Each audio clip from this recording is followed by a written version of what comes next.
I call this oversight hearing to order. Today we will examine the opioid abuse crisis and its effects on Indian country. On November 9th, 2017, this committee held a roundtable on the opioid abuse epidemic in Indian country.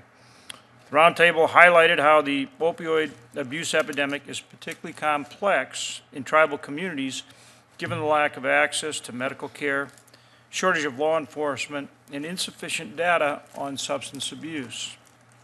This hearing will build on that discussion and examine how Congress, the administration, tribes, and tribal organizations can work together to combat the crisis and heal Indian communities. Facts of the opioid abuse epidemic are tragic. Our country has witnessed an 18-year increase in deaths from prescription drug overdoses and a recent surge in illicit opioid overdoses as well. According to the U.S. Center for Disease Control and Prevention, CDC, drugs now kill more Americans, nearly 40% more, than car accidents do. Native American communities have been among those hardest hit by the opioid abuse crisis. The Substance Abuse and Mental Health Services Administration reports that the rates of opioid abuse are consistently the highest among Caucasian and Native peoples.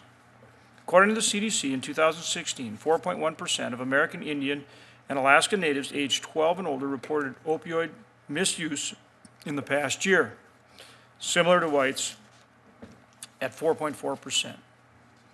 These statistics are serious, but they may not represent the magnitude of the crisis in Indian country, as the epidemic may be underreported. Many witnesses at the roundtable highlighted that Native Americans are sometimes incorrectly classified as another race. Without accurate data, Congress, the administration, and tribes are limited in their ability to allocate resources to the area of greatest need. The committee is dedicated to engaging with tribes and finding ways to advance the federal government's role in combating the dangers that opioids and other substances present to tribal communities. The Indian Health Services has established the National Committee on Heroin, Opioids, and Pain Efforts, the HOPE Committee. The HOPE Committee has been tasked with promoting appropriate and effective pain management, reducing overdose deaths from heroin and prescription opioids, and improving access to culturally appropriate treatment.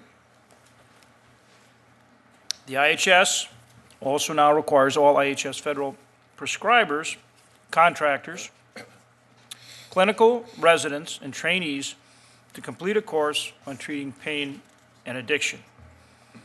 On March 29, 2017, President Trump signed an executive order establishing the President's Commission on Combating Drug Addiction and Opioid Crisis.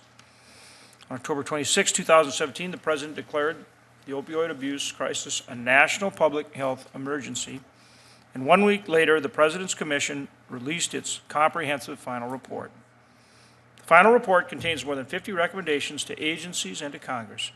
The committee recommended that the IHS remove reimbursement and policy barriers to substance abuse treatment. Removing these barriers would help Native American communities across access much needed treatment. It's important to begin implementing these recommendations. I look forward to hearing from our witnesses on these and other efforts to find a path toward healing for Indian communities. Finally, I'm also mindful that when Congress does appropriate funding to combat this epidemic, it is important that Indian country receive an adequate share of the funding and receives this funding in a manner that will ensure maximized impact to their communities. With that, I want to say to our witnesses, welcome. Thank you for testifying today. And I now turn to our Vice Chairman, Senator Udall, for his opening comments.